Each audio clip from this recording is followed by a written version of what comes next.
Shoulder pain. Shoulder ఉన్న joint మన బాడీలో మ్యాక్సిమం మూమెంట్ ఉన్న జాయింట్. చూడండి, రిస్ట్ జాయింట్ అంటే ఓన్లీ ఈ మూమెంట్, కొద్దిగా ఈ మూమెంట్. అదే షోల్డర్ చూడండి, 180 degrees మనం తిప్పొచ్చు. అంటే 99% మన పనులన్నీ కూడా మనం చేతులతోనే చేస్తాం. ఈ 99% కూడాను ఆ పనులు చేయడం కోసము షోల్డర్ జాయింట్ యూజ్ అవుతుంది. మరి ఇంత పని చేస్తున్నప్పుడు షోల్డర్ జాయింట్ దెబ్బతినొచ్చు కదా. చాలా మందికి షోల్డర్ పెయిన్ వస్తుంటారు. షోల్డర్ పెయిన్ వచ్చి ఫ్రోజన్ షోల్డర్ అయింది నాకు అని కూడా చెప్తుంటారు. షోల్డర్ జాయింట్ కూడాను నేను ఇంతకుముందు చెప్పినట్టు మోకాలు నొప్పిలాగా సింపుల్ జాయింట్. ఇంత పని చేస్తుంది, కాంప్లికేటెడ్ జాయింట్ అనుకుంటాం, కానీ కాదు.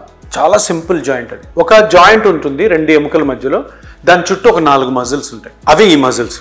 ఇది జాయింట్, షోల్డర్ జాయింట్. ఇది ఒక ఎముక, ఇది ఒక ఎముక, పెద్ద ఎముక, మధ్యలో షోల్డర్ జాయింట్. దీనికి ముందు ఒక మజిల్ ఉంటుంది, పైన ఒక మజిల్ ఉంటుంది, వెనకాల ఒక 2 మజిల్స్ ఉంటాయి. సో ఈ షోల్డర్ జాయింట్లో ఎక్కువ మందికి నొప్పి వచ్చేది ఈ పైన మజిల్. దీన్ని సుప్రాస్పైనేటస్ అంటాం. ఈ మజిల్ కట్ అయినా, టేర్ అయినా, ఈ మజిల్ ఫైబర్స్ ఏమన్నా చిట్లిపోయినా కానీ మీకు నొప్పి వస్తుంది. దీన్ని రొటేటరీ కఫ్ అంటారు. రొటేటరీ కఫ్ కానీ సుప్రాస్పైనేటస్ మజిల్ కానీ. ఈ మజిల్ పని ఏంటంటే చేయి పైకెత్తడం. సో ఇట్లా మామూలుగా లేడీస్ ఇట్లా పోపు డబ్బాలు తీయడము, బట్టలు ఆరేయడము, ఏదైనా బరువులు ఎత్తడం, దీని అంతటికీ ఈ మజిల్ యూజ్ అవుతుంది. అందుకనే ఈ మజిల్ని మనం ఇంత యూజ్ చేస్తాం కాబట్టి ఈ మజిల్ అప్పుడప్పుడు చిన్న క్రాక్ అవుతుంటుంది.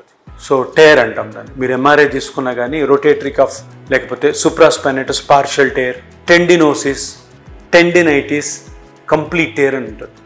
సో ఈ టేర్ని జనరల్గా మనం ఇనీషియల్గా టాబ్లెట్స్, ఫిజియోథెరపీ తోటి కంట్రోల్ చేసుకోవాలని ప్రయత్నం చేస్తుంటారు. కానీ ఎప్పుడైతే ఈ టేర్ వచ్చి నొప్పి వస్తూ మన పనులు చేయడానికి ఇబ్బంది కలుగుతుందో, దాన్ని ఇంకా కొంచెం ఫిజియోథెరపీతో కానీ లేదంటే ఏదైనా ఎక్సర్సైజ్తో స్ట్రెయిన్కి లోన్ అయ్యేటట్టు చేస్తే అది ఇంకా కట్ అయ్యే ఛాన్స్ ఉంది. ఇనిషియల్గా కొన్ని రోజులు చేయొచ్చు పెయిన్ కిల్లర్స్ తోటి. ఇమీడియట్గా ఒక స్కాన్ చేసుకొని, అంటే ఒక 15 రోజుల తర్వాత నొప్పి తగ్గడం లేదు అని అట్లే దాన్ని నెగ్లెక్ట్ చేయకండి. ఒక ఎంఆర్ఐ స్కాన్ కానీ లేదంటే అల్ట్రాసౌండ్ స్కాన్ కానీ చేసి అది ఎక్కడైతే కట్ అయిందో చూసుకొని దానికి సింపుల్ ట్రీట్మెంట్స్ లైక్ పిఆర్పి.